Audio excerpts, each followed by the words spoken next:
readers. Welcome to October, the last quarter of the year, and a TBR that I have designed to be pretty thrillery. I really wanted to read only thrillers during the month of October, and I think that I'm going to meet that goal. The question is, will I be able to read all of the books that I have chosen? And one of them isn't really a thriller. It's sort of a classic horror novella. So there's that, but let's get started. So the first couple that I'm going to talk about are books that I own on ebook. So the first one is the book number 3 in the Blake Crouch series, and that is called The Last Town.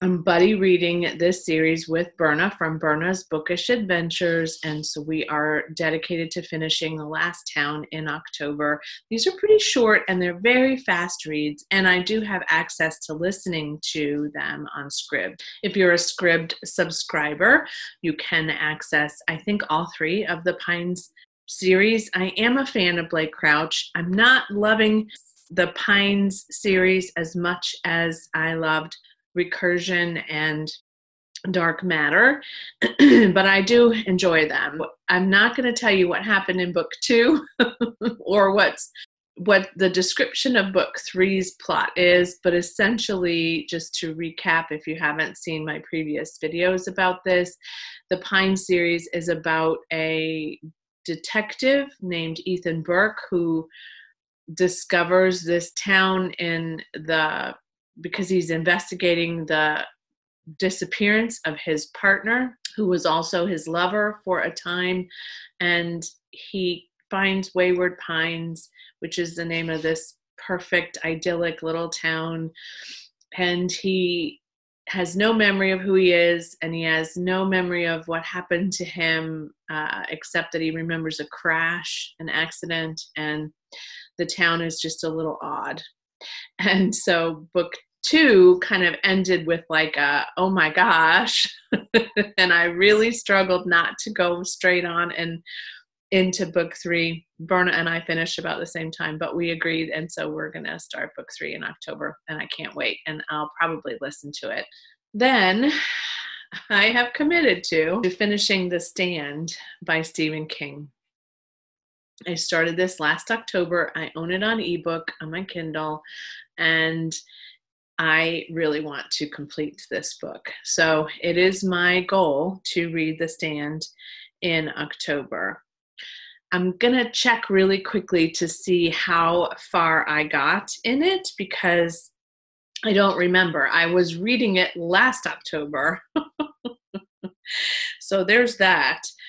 Some of you may think, oh, is she going to start over again? And the answer to that question is no. I remember enough of it that I don't feel compelled to start over again. And it's so thick and so big that I really don't think that I can do that. So it looks like I'm on page 323 of 1,326 Kindle pages. So I'm at 24%. I had hoped that I was farther along than that, but no. So I read a big book this month, and I hope to have read a big book this month. I'm finishing that this month's reads up as I'm filming this. So I'm going to read a big book next month. And it's kind of a perfect time because of the pandemic and all of that. So this book is about a virus that starts to kill people in this little town. There is a lot of government involvement, and there's some people that are aware of the virus and where it began, and there are some people who are not, and people are dying, but not everybody is dying, so some people are immune to it. It's a great read, really. I don't have any reason not to have finished it, except that I got busy with other things.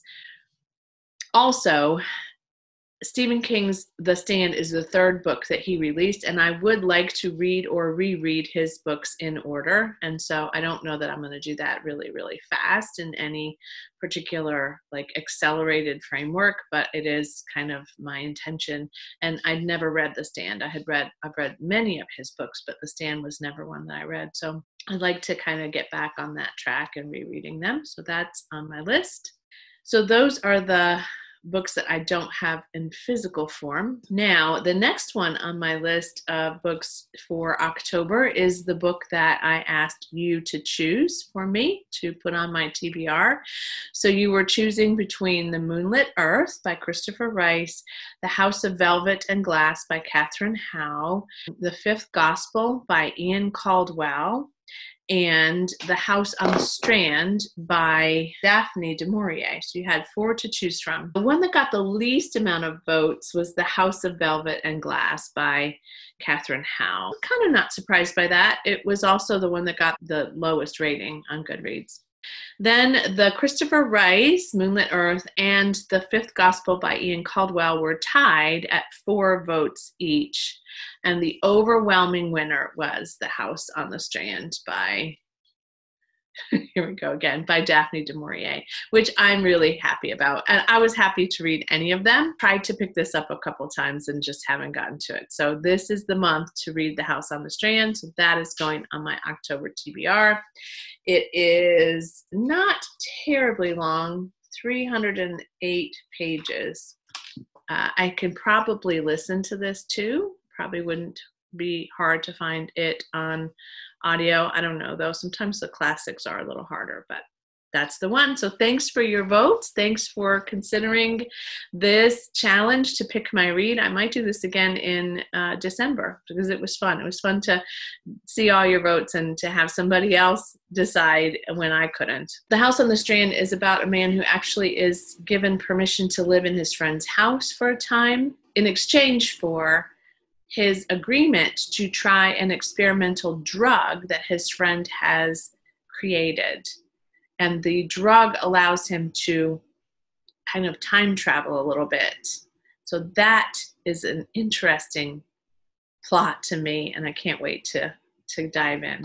If you watched my revisit for my book haul last October, you know that I chose The Metamorphosis by Franz Kafka, a novella, quick, easy read. I've already read this, so this is a reread for me, and I'm really excited to dive into this again because it's been several years since I read this. I can't remember actually when I read this, but I really loved it the first time, anticipating that I will feel the same. This book is about a man named Gregor Samsa who wakes up one morning and finds that he's been transformed into an insect.